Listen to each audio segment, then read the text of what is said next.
This is my kids' playroom in the basement, where I tried DIY spray foam insulation for the first time. And this is my garage workshop, where I decided to bring in the pros.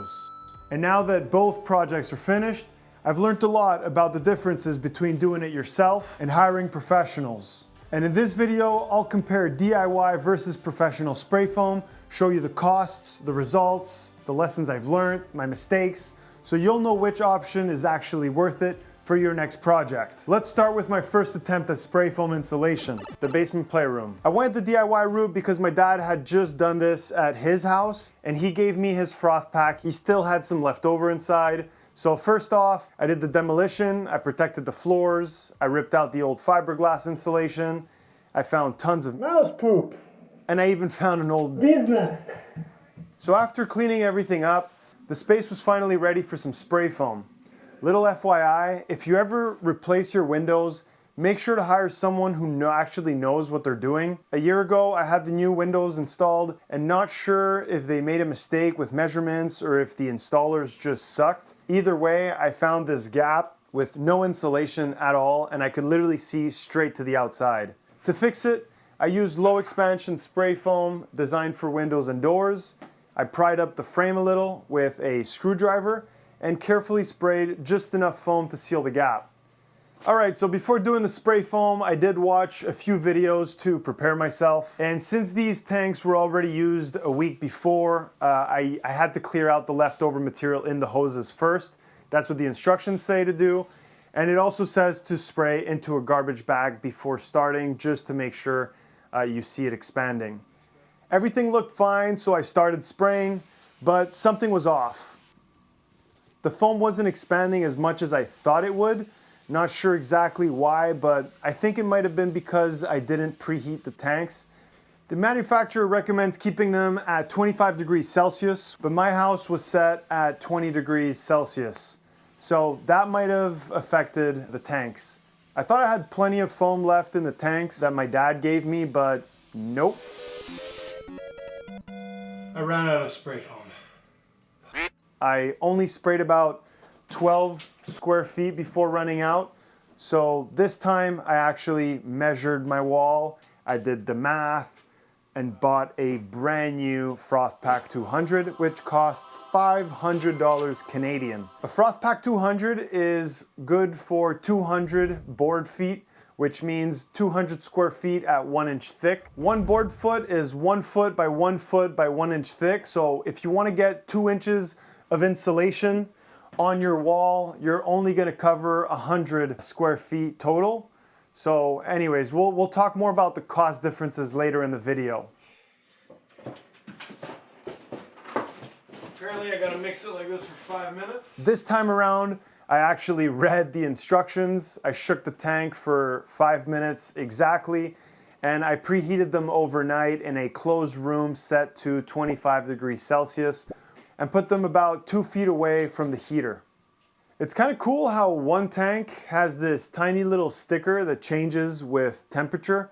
It tells you exactly what temperature the tanks are at.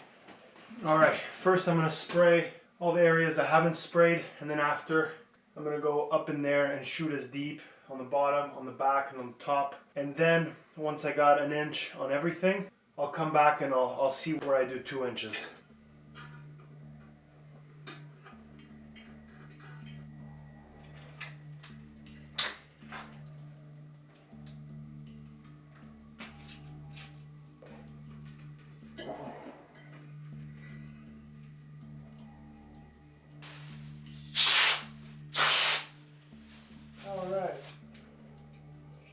Getting the nozzle tip onto the gun could be a bit tricky, but I learned that if you use both index fingers, you'll hear a solid click.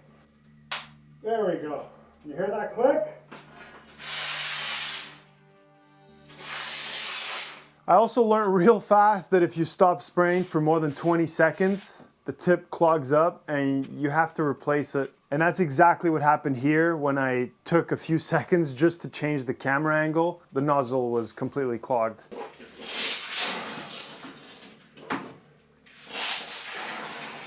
That was quick.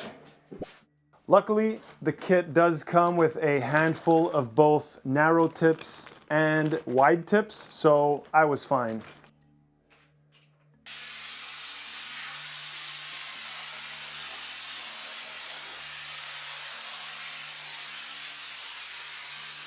I started with the narrow tip first, which probably was a mistake because I put way too much foam in some spots, specifically here, all around the window. I probably have around 3 inches. Up here I probably have 4 inches of foam. So after spraying an exaggerated amount around the window, I switched to the wide fan tip, which worked way better for larger areas. Okay.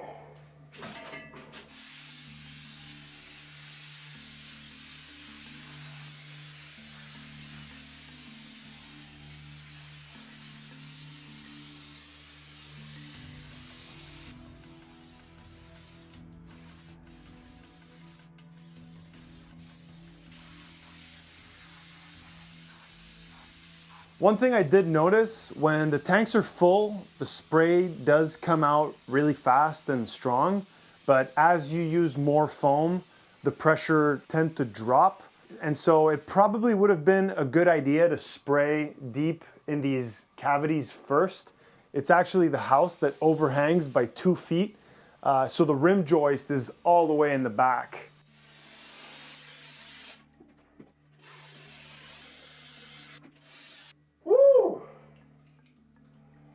I'm sweating. I did cover everything, but I didn't have enough foam. Ideally, I wanted about 2 inches of foam, like everywhere on the walls, the overhang, and on the rim joists. I did kind of run out in some areas. I only had like 1 inch of foam. So it's definitely a learning curve to get nice and even spray and to know exactly how much you need. I'll tell you what I tell my kids all the time. Practice makes perfect. If it's your first time, expect amateur results. DIY works for, small projects, but if you have anything bigger than this, I'd recommend hiring the pros. And speaking of professionals, let's look at the job I just hired out for the garage. So originally I had planned just putting OSB right over the drywall for the ceiling. But then after seeing all that old half-assed insulation job and all the broken up drywall and knowing that our bedroom and my kid's bedroom is right upstairs, we're always cold, we feel the floor and it's cold. In this little nook, oh my goodness, it is freezing. Whenever I do like an oil-based finish or like a lacquer, it reeks in the entire house. So to prevent this, I decided to do spray foam insulation on the entire ceiling and wherever there might be a cavity that reaches to the upstairs or to the outside of the garage. So my goal with spray foam is to completely insulate it from the rest of the house. And I hired it out because after doing the math, it just made more sense. I usually like to do this stuff myself, but after seeing the quote that I got versus getting the big Froth Paks myself, and also the benefit of they're professionals, they're gonna do it super clean, so maybe I'll even leave the ceiling exposed and I won't really have to put OSB, so we'll see. I think they're masking off the floor now. Yeah, vous êtes prêts?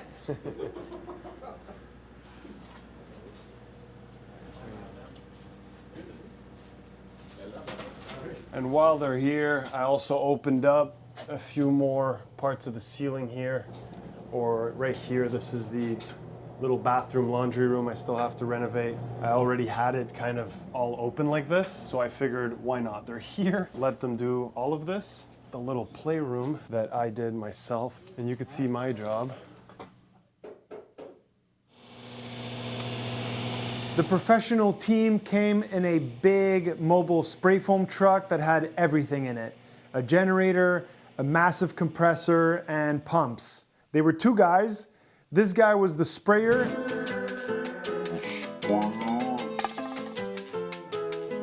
And the other was the helper. He masked everything off super quick using a very thin plastic film to protect the floors and the walls. These guys are doing it right now. Check it out.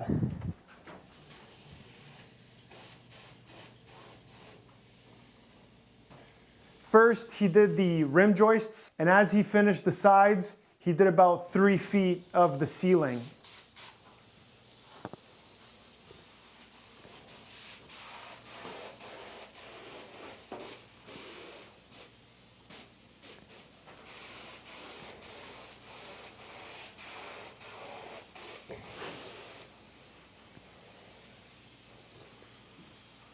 You can tell he's a pro because he's constantly checking the foam depth using a gauge.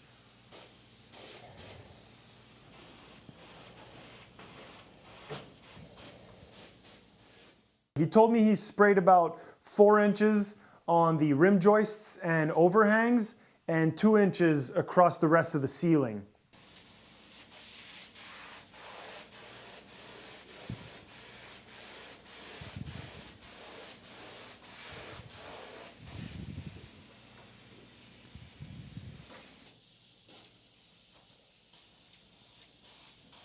There were some tight areas that he couldn't get a good angle, so he just filled in the cavity completely, like all this edge here and that edge over there.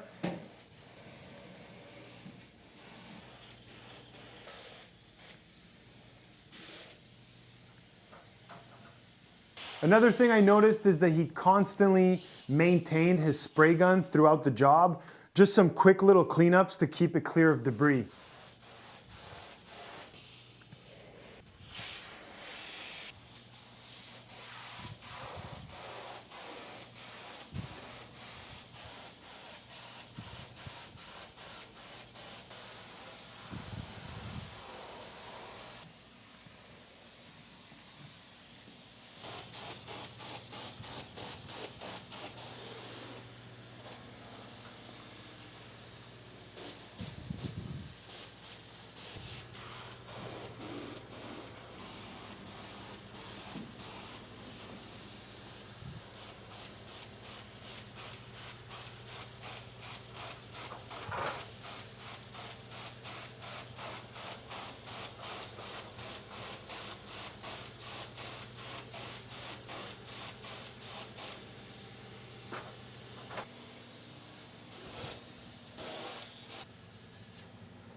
I have to say, watching him work was so satisfying.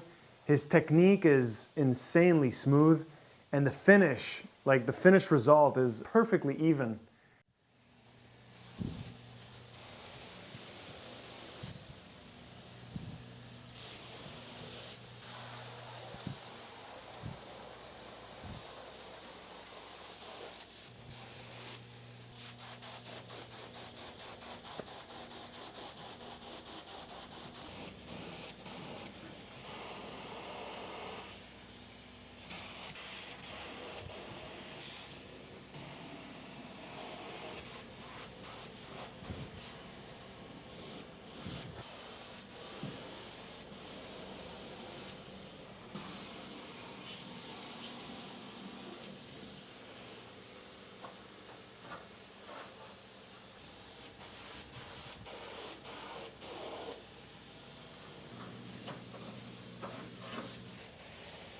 One thing I notice is he never sprays more than 2 inches at a time. He lets it expand before hitting it again. So first he'll spray the rim joist in the back, then he'll switch to the bottom of the overhang, then he'll go back to the rim joist, then back to the bottom. So now the rim joist and the bottom have both 4 inches of spray foam.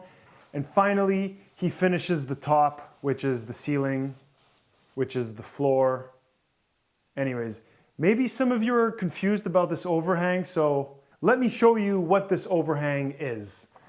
This is the overhang view from outside, and this is the overhang view from inside of our bedroom. The floors used to be very cold in winter, but now I don't mind walking barefoot. That's spray foam right there. That's what I'm talking about. Look at this new ceiling. Bare wood.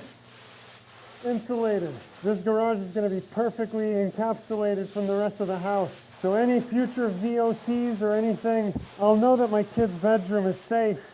Because before, you could see with all the little holes from the nails. Now there's 2 inches of foam. Look at that before. Really exciting stuff.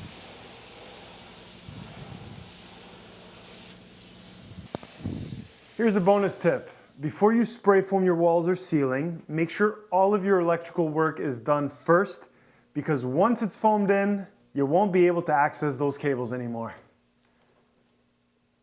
All right, so it's been about almost 20 hours now. We're the next day after shooting the spray foam, and I just wanted to show you guys quickly how it turned out. We ended up sleeping at the grandparents' house because of, the fumes and the stuff I read. So check it out. Look at that, look how, damn. Look at that now. There's no cold coming from the outside anymore. Completely sealed, completely, almost like a vacuum seal. Because listen, now when I close the door, listen to the noise. Did you hear that? When I open really, really fast, it makes a noise on the garage door because of the vacuum it creates.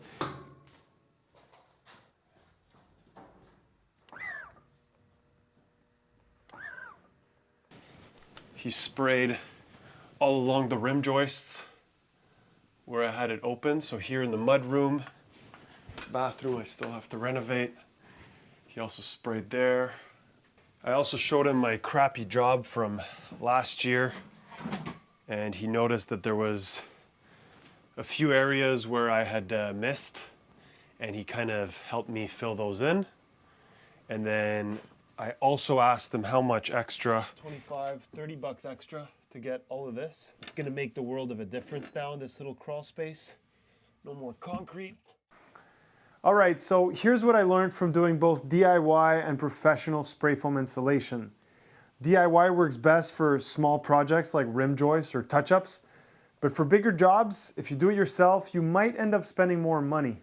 Here on the left, I have Froth Pak 200, Froth Pak 620, and the Pros. And so Froth Pak 200 costs $500, and that's also the minimum cost because you can't buy half a kit, you have to buy the entire kit, which brings the cost per board foot at $2.50, the highest out of all of them.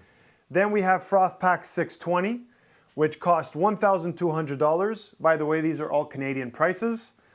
And same thing for the Froth Pak 200, the minimum cost is the price of the kit, bringing down the cost per board foot to $2. And then last option here, we have the Pros. For me, it was $1,400 and the minimum cost was $800. This might change for you depending of the company that you call, but the company that I dealt with told me that their minimum charge was $800. Total came to $1,400. He told me that his prices vary between $1.25 and $2. For my garage, it was around $1.25 to $1.50.